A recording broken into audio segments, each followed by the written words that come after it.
Hi, I'm Dr. Elliot Adam from ElliotOracle.com. I'm also the author of the award-winning Fearless Tarot and Tarot in Love, Consulting the Cards and Matters of the Heart. Both books are available online wherever books are sold, and it is time for this week's Oracle. So earlier on my social media, I placed up a photo of 3 different animals and asked you to use your intuition and just ask yourself which animal seems to be calling to you, because that animal has your message. And the 3 animals were the phoenix, the wolf, and the unicorn. So if you're just joining me this week, ask yourself which animal seems to be nudging at your consciousness. It doesn't have to be your favorite animal. It just has to be the one that's sort of getting stuck in your head right now. And you're also going to want to stick around for the outro, because I'm going to pick one final card for all 3 animals as a collective, an overall message to take with you during the next week. So let's go into the first animal, which is the phoenix. And if you are attracted to the phoenix, this is going to be a time of great reinvention and rebirth for you. The phoenix is the bird that is reborn out of its own ashes. It symbolizes not just the death aspect or letting go of that which you no longer need, but that rekindling aspect, that rebirth aspect, which is so important. This could be a time to really reinvent yourself if you're attracted to the phoenix, but it could also be a time where you're opening yourself to the possibility that things can change. And sometimes we get so stuck in a rut with the way things were that we forget about our opportunities or the way that things can shift or change for us into the future. And yet the phoenix is telling you that you absolutely can change what's before you. But I just feel like there's something wonderful transforming for you if you're interested in the phoenix. The first card for the phoenix is, where is it best for you to focus at this time in your life? And we get the Hangman card, which is kind of in alignment with that phoenix symbolism. The Hangman is the ultimate archetype of self-sacrifice. He represents sacrificing something in the present term that may lead to a temporary period of discomfort in order for a greater result in the long term. The Hangman is just now sacrificing the use of his legs and hands are tied behind his back, and he's hanging upside down from the limbs of the tree of wisdom. And what this can indicate is that he is sacrificing his action-oriented self, the part of him that wants to produce something or make something or move on to something else. And he's just sitting with what's making him uncomfortable right now. The Hangman can indicate that a temporary period of discomfort may be in front of you, that a transformation for your own good is before you, but you have to step out of the temptation of immediate gratification or immediate comfort. You might also need to shift your perspective and hang upside down from the tree of wisdom yourself, because hanging upside down, metaphorically speaking, gives you a different point of view. It's like looking at an abstract painting and rotating it 180 degrees. You start to see new things from the painting. So too for the Hangman, as he's hanging upside down, all the energy is pulling to his head and it's starting to glow. And there's wisdom in that. And so I feel for the phoenix, this could be a time to shift your perspective, to not look at things in a rigid or fixed way because you looked at them that way in the past, but to open up to something new. Second card is going to be advice from your inner wisdom that's going to help you, especially with that Hangman message for the phoenix. And we get the Page of Wands. And I love the Page of Wands card because whenever I look at this card, I think of the word talent. And when I see Hangman next to the Page of Wands, I feel like there are some sacrifices that you're needing to make in service of your talent. I feel like your personality right now needs to serve your higher self, your higher talent, the higher meaning behind why you're here. And so this could be a time of being of service to that talent. It could be a time of sacrificing time or energy, or even your current worry focus, and really shifting those mental resources toward your talent, towards something that you're trying to grow in. The Page of Wands is holding a wand in front of him that is magic, and yet it's a lot taller than he is. And this can represent that you as well are wielding a talent or an ability that you're still growing into. You're still finding your way in the world with this thing. And yet this is a card of optimism.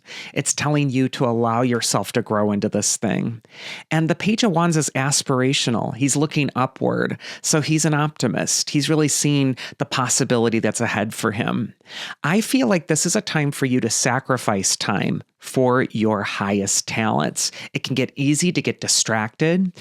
It might be a time to turn off the news or turn off the external distractions, the things that are keeping you from getting to work on yourself. And it might be a time to really do some soul searching and really turn inward. But I also feel a new perspective concerning your talent is going to be so important. And the mythic archetype that's going to help you if you pick the Phoenix this next week is Athena, the goddess of wisdom. Athena is an archetype that could just say that this is a time for you to really focus on the wisest course of action. Athena also has the owl, which is able to see in the dark. It's able to see through the shadow. And sometimes it can even see things that could be perceived as bad or negative as opportunities to grow.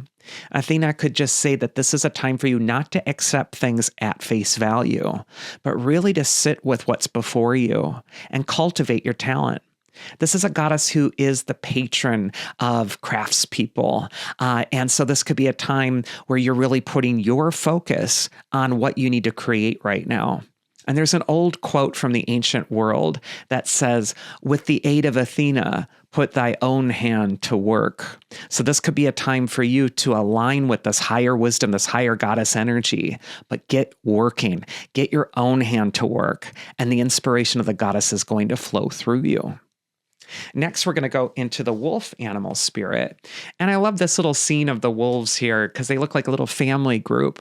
And what this can indicate is community, family. If you're attracted to the wolf, this could be a time as well because wolf is the teacher where you're finding your voice and how you're leading those around you. This could be a time to connect with your own community or to be a voice of leadership for the many who are looking to you. But the wolf could also just indicate that this is a time to follow your instincts, that raw, instinctive part of yourself that is pulling you in a different direction. It's time to stop ignoring that because the wolf is often stirred by the moon, and the moon tugs at our emotions and our deeper instincts. First card for the wolf is where is it best for you to place your focus this next week? And we get another page in the tarot with the Page of Pentacles.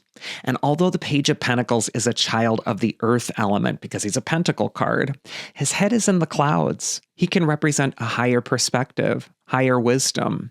And he wears that red cap, which shows a passion for what he's learning. The Page of Pentacles is the student of the tarot, and the wolf is the teacher of the animal kingdom. So this relationship between teacher and student seems really pronounced this next week. And so this could be a time to put yourself into situations where you're exposed to new information.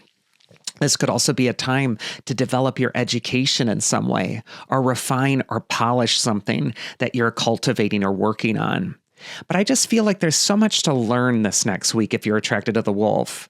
And the Page of Pentacles can tell you to pay attention to the details, to find out what it is that's missing on your road towards some sort of success or completion of a project, or even how you're going to open up this next important chapter of your life. It's time to get clear about the steps that are before you, get clear on the details, and also be open to learning. Don't think that you've learned it all and you have all the answers right now. There is so much still that you are needing to go out and learn or discover. And so this could be a time to being open to other people who have wisdom, other people who are elders or examples in their own community. It might be a time to open up to what can I learn from that person? Second card is going to be advice from your inner wisdom. And I didn't plan this, but we have the third page in the tarot with the Page of Cups. And so two pages, pages represent situations in life that are still in their infancy. They're just beginning. But the pages are the children of the tarot. They can also represent our inner child, especially in the case of the creative Page of Cups. The Page of Cups can say that it is time to follow your heart, and it's time to get back to that wonder or magic of the perspective of a child, where you're able to look at your life and you're able to say, you know what, I want to do this. I want to feel passionate or excited about that. Kids aren't concerned with coloring in the lines, or being overly critical of their artistic creations. They could do hand tracings that become turkeys for them, and they seem absolutely delighted with what they've created. So too for you, I feel like your inner critic needs to take a hike and you need to allow your creativity to flow. I also feel that these two children archetypes here, and even with the Phoenix, with that Page of Wands before, there's actually 3 pages here. I just feel like it's so important to be teachable this next week. Open your mind and your heart this next week to what is the universe trying to teach me at this time, because I feel like you're growing into something wonderful. But this is a time of new beginnings for you, for sure. And also, the pages in the tarot can represent being an example to the children in your own life, where you're really modeling the best behavior, the best of you. And whether this is younger people or even people that might be looking to you for advice, support, or an example, I just feel like how you're modeling that, how you're modeling community in your own communities is going to be so important. And you're really needing to have that instinctive draw toward love. But I just feel like there's something creative in the mix for the wolf. This is a time to learn about how far you can go with your creativity. Might also just be a time when you're a little bit more sensitive and where you might need to seek out the support of elders or people you admire. And even if you cannot take a lesson with someone you're admiring or whatever, get a book that inspires you or go on the internet or YouTube or look at those channels that really have those individuals that give you an uplifting message. It might be a time to reprogram your mind starting from the beginning of the day. Instead of turning to some bad news or something that's just going to make you feel a big pit in your stomach or awful, it might be a time for you to focus or reach for something that makes you feel empowered or strong. But I feel like there's a lot of growing happening for both the animals of the Phoenix and the wolf. And the mythic archetype that's going to help you if you pick the wolf is Themis. And she's the goddess of natural order in this deck. But Themis is a very ancient Titaness goddess in ancient Greek mythology. She's the one who upholds the rightness of things, the balance of things. She could be likened to Ma'at in ancient Egypt, who holds the scales. Themis was also one of the first oracles of Delphi. And so this could be a time where you're really seeing the higher perspective of the natural order of things, that everything is kept in balance, and everything in nature is kept in balance as well by this cosmic force, both the predator and the prey. Neither is more important. Both need to be held in that eco-balance. And nature can teach us a lot about this. Sometimes we get so into our virtues and our virtue signaling to one another that we want to proclaim that we're actually enlightened. We actually know what we're doing and how we think about everything. And we might even vilify things that look predatory or difficult in nature. We might feel sad when a little chick falls out of its nest and dies or something like that. And yet there's a natural order to all of these things, a natural balance. And Themis is telling you to detach and look at life and all its creation from a sense of a higher balance. Because history, life, it's a pendulum. It swings to the extreme all the way this way, and then it swings all the way back this way. And if it's going all the way this way, you better believe that we're just around the corner going to see it swing the other way too.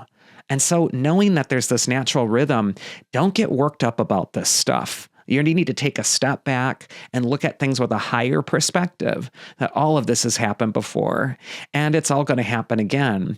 And so we're just needing to focus on our own work, focus on how we're going to still be in alignment with our best nature, our best loving spirit and self, and be the best example for the child within.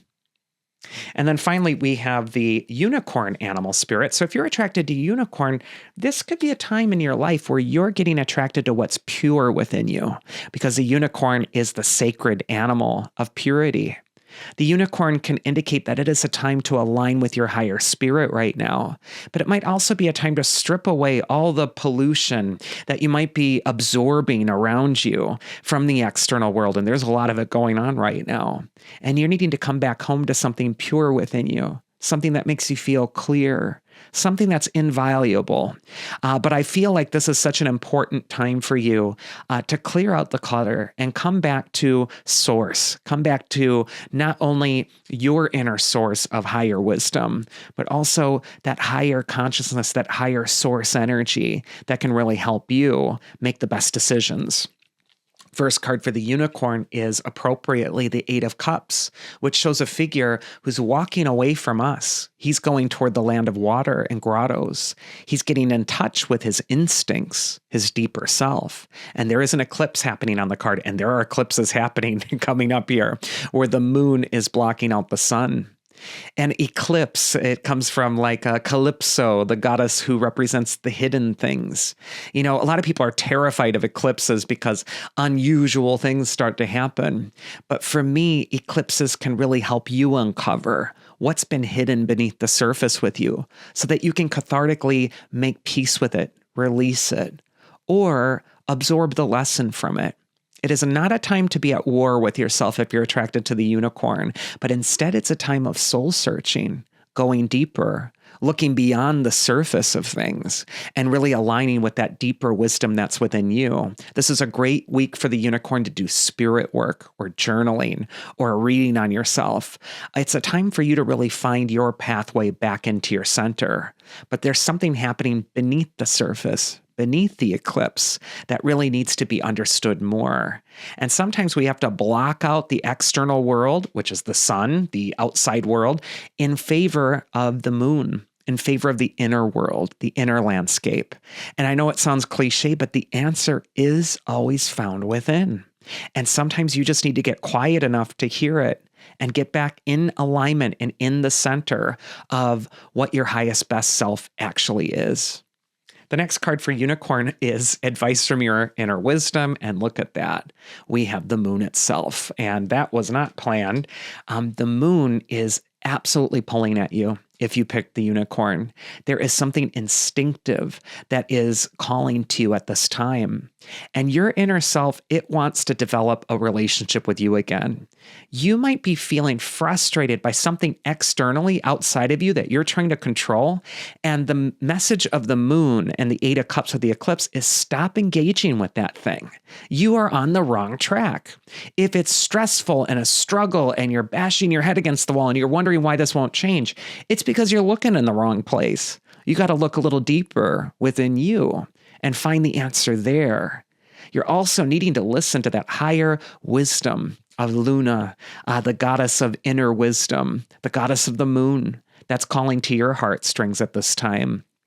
I feel for this unicorn, there is just this sense of silver light and purity that you're really needing to align with this next week. It's a time to come back home to your center and to listen to the wisdom of the moon and to feel its gravity as it orbits. And, we're right past this new moon period, and we're going into autumn. This is a time where shifting is happening. And I just feel like you're needing to follow that silver thread back within to the light of your source energy. I think that that's absolutely going to open your eyes and help you move forward. Stop engaging with that external world this next week. It isn't going to be where the answer is. It's absolutely going to come from you aligning from within, or really taking that seat of inner wisdom again. And the mythic archetype that's going to help you if you pick the unicorn is Helen of Troy, and her card says beauty. And beauty is far more than what appears on the surface. Beauty really does come from within. And this is a time for you to align with what is beautiful within you, what is luminous and radiant, what comes from within you that really is purest about you. It's time to not be engaged in the dramas of the external world or trying to prove something to anybody else. This is just a time for you to follow that call within and to embody and exemplify what is most beautiful within you. This could also be a time to surround yourself with what you consider to be beautiful, because beauty, it has a great effect on our brains. It releases pleasure-giving dopamines. And so it's so important that you're looking at your environment and you're feeling great about it. You're feeling like, this is beautiful to me. This is my home. This is where I feel beauty around me. It might also be a time where you're examining your inner environment, your internal environment. What I mean by that is the feelings you're carrying at this time. And ask yourself, are these feelings beautiful? Because if they're not, I don't have time for them. I don't want to engage with them. They're making me feel ugly. They're making me feel engaged in ugliness. And I no longer need to be immersed in that right now. I feel like this is a time for you to come back in alignment with what's most beautiful within you and to share that beautiful light with the world, because this world needs beauty. It is totally going through a lot of ugly stuff right now. And it's so important that, at least from the lighthouse standpoint of who you are, you're emanating that radiant light, especially as we go through this next week. And that is this week's Oracle, but do stick around for the final card after I just get some quick housekeeping out of the way. If you like my readings, you'll absolutely love a one-on-one tarot session with me, and you can book that at elliotoracle.com. And I also have email readings available. So if your schedule's tight and you want a personalized video sent to your inbox to answer your particular question, you can send in an order that way through elliotoracle.com. And I'd love to see what my cards have in store for you. I also have my books available online, Fearless Tarot and Tarot in Love. And finally, if you never miss an episode weekly of this channel, please do consider subscribing. It's totally free. You just hit the subscription and then the bell icon to get notified when I next upload to YouTube. And I have tons of free materials on this YouTube channel. I'm trying to grow this community and bring an empowering voice to tarot that isn't based on doom, fear, or gloom. And with that housekeeping out of the way, we're going to go into our final card, which is just for everybody, something to take away into the next week. And we get one of my favorite cards in the tarot, which is the Nine of Pentacles. Traditionally, this is called the wealth card in the tarot. And the Nine of Pentacles shows this wealthy lady. She's in this luxurious garden, and she's surrounded by all the pleasures that money can buy. But the wealth card has less to do with a dollar amount, and it more has to do with a true source of wealth that comes from a life that feels of value. It's not found in how much money you have, or how many YouTube followers you have, or what people think about your photo, or what they think of you externally.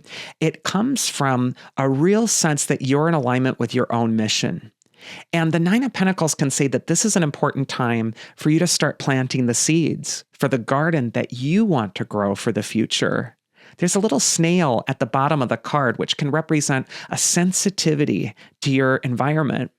And your sensitivity is something to befriend. It is not something to repress or to deny or to try to harden.